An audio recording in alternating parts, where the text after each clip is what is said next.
නවෝදය විකිරණේ සිරිපර යුගයේකී ගෙවුනේ.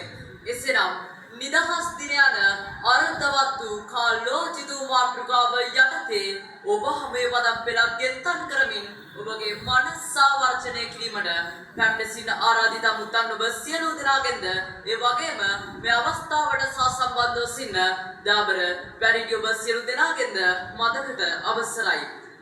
නිදහස් දිනය. නිදහස් දිනය කියන්නේ ලාංකික ශ්‍රී ලාංකික අපිට ඉතාමත් විශේෂ දිනයක්.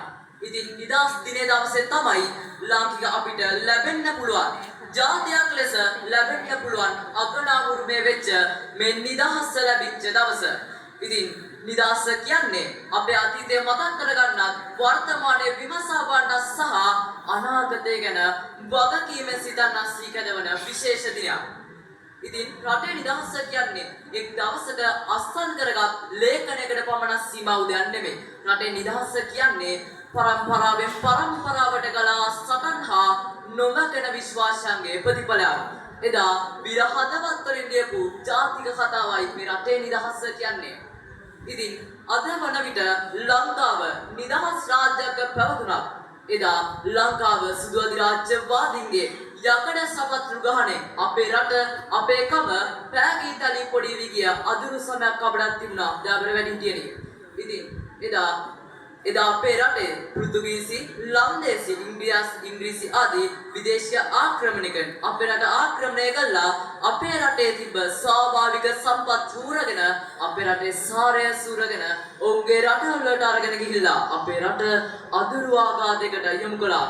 ඒ පමණක් නෙවෙයි අපේ රට තුල ඉඳගෙනම අපේ සිංහල හෙළයන්ට අනේක විද දුක් ගැන ලබා දුන්නා.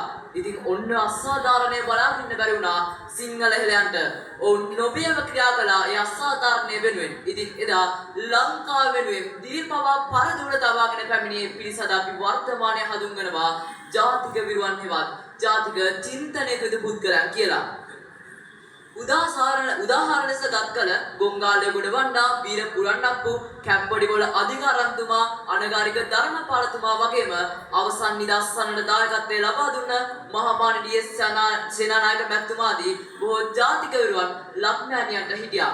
ඉතින් ඔවුන් අපගේ අද දවස වෙනුවෙන් ඔවුන්ගේ හෙට දවස ගැනවත් හිතන්නේ නැතුව මහත්සේ වීරයකින් යුතුව තමන්ගේ ලේ දහඩිය මහන්සිය ජීවිතාදිය සියල්ල ලක්මෑණියන් වෙනුවෙන් කැප කළා. මේ නිදහස් සටනට දායකත්වය දුන්නා. ලක්මෑණියන්ගේ නිදහස තහවුරු කරගන්න මහත් වීරයක් දරුවා. ඉතින් එවන් ජාතික වෙනුවන් වෙනුවෙන් කරන දුම් පිරීම වන්නේ ඔවුන් අපට ලබා දුන්න ඒ නිදහස නිවැරදිව භාවිත කළා අනාගත පරපුරට ඒක නිවැරදිව දායාද කරන එකයි. ඉතින් මේ අවස්ථාවේ අහන්න ඕනේ ප්‍රශ්නයක් තියෙනවා. එදා ඒ රණවිරුවන් ජීවිතය පවා කැප කළා ලබා දුන්නේ නිදහස අද වන විට අපි ආරක්ෂා කරනවද?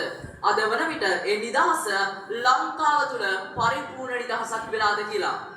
රටක පරිපූර්ණ නිදහසක් කියන්නේ ආගමික, සංස්කෘතික, දේශපාලන හා ආර්ථිකමය වශයෙන් ඒක ශක්තිමත් හා යහපත් වෙන්න ඕනේ. ඉතින් අද වන විට බලන්න දාබර වැඩිහිටියනි අපි නිදහස නිවැරදිව භාවිත කරනවාද කියලා. අද තුන් වේල කන්න නැතුව දුක් විඳින මිනිස්සු ඉන්න රටක අපි අවධානය යොමු කරන්න ඕනේ පැතිකඩක් තමයි මේ ආර්ථික නිදහස කියන්නේ. රටක ආර්ථික නිදහසක් වෙන්න නම් මේ රටේ ආර්ථිකය ශක්තිමත් කරන්න නම් අපි ඉතාමත් බුද්ධිමත්ව ක්‍රියා කරන්න ඕනේ. මේ වර්ග කිලෝමීටර් 65610 තියෙන ඒ ස්වාභාවික සම්පත් හා අවධානය යොමු කරද්දී මට හිතෙනවා දාබර වැඩිහිටියනි ඇයි අපේ රට තම සම්වර්ධිත වෙමින් පවතින රටක් වෙන්නේ කියලා. අපේ රටේ කොතරම් ස්වාභාවික සම්පත් තියෙනවද? ඉවත දමන දඩුවවද දරුණා පෙළවෙන මහීතාලයකට හිඟන් කියනවා මගේ රට. ඉතින් මගේ රටේ තියෙන ස්වාභාවික සම්පත් ටික නිවැරදිව භාවිත කරලා අපි ආර්ථිකය ශක්තිමත් කරන්න ඕනේ. ඒ වගේ ආර්ථික වගේම මානසික නිදහසත් අපි ලබාගත් දවසට තමයි ලංකාව පරිපූර්ණත්වයේ තුල නිදහස ලබන්නේ.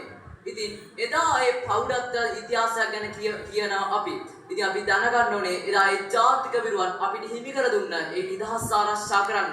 ඒක අප සතු පරම වගකීමක්. ඔබේ නෙත් පෙනෙන්නන් ඇයි අන්ධයෙකුසේ සිටින්නේ? ඔබේ සවන් නැසෙන්නේ නම් ඇයි බිහිරකුසේ සිටින්නේ? ඔබේ හඩාවදිව නම් ඇයි ගොළුකුසේ සිටින්නේ? ඉතින් අදම අන්ධයෙකු බිහිරෙකු ගොළුකු නොවි ඔබත් මමත් අපි රටට ගන්න ඕනේ වක්කීම කළා එදායි අපිට ලබා දුන්න නිදහස ආරක්ෂා කරගමු. අවසාන වශයෙන් මම මෙහෙම කියන්න කැමතියි. මේ අවස්ථාවේදී සින්න ඔබ මම සිසුන් ලෙස, දෙමාපියන් ලෙස, වැඩිහිටියන් ලෙස, ගුරුවරුන් ලෙස වගේම සමාජයේ පුරවැසියෙක් ලෙස සමාජයට කරන්න ඕනේ වක්කීම මොකක්ද කියලා හඳුනා ගන්න ඕනේ. ඒව හඳුනගෙන අපි ඒ වගකීම ඉටු කළා. අපි රටේ නිදහස තවදුරටත් ආරක්ෂා කරමු යන පවසමින් මාගේ කතරේට විරාමයක් තබන්නම්. දෙසම කොළඹ සමට කන්නංගර තිය සහාය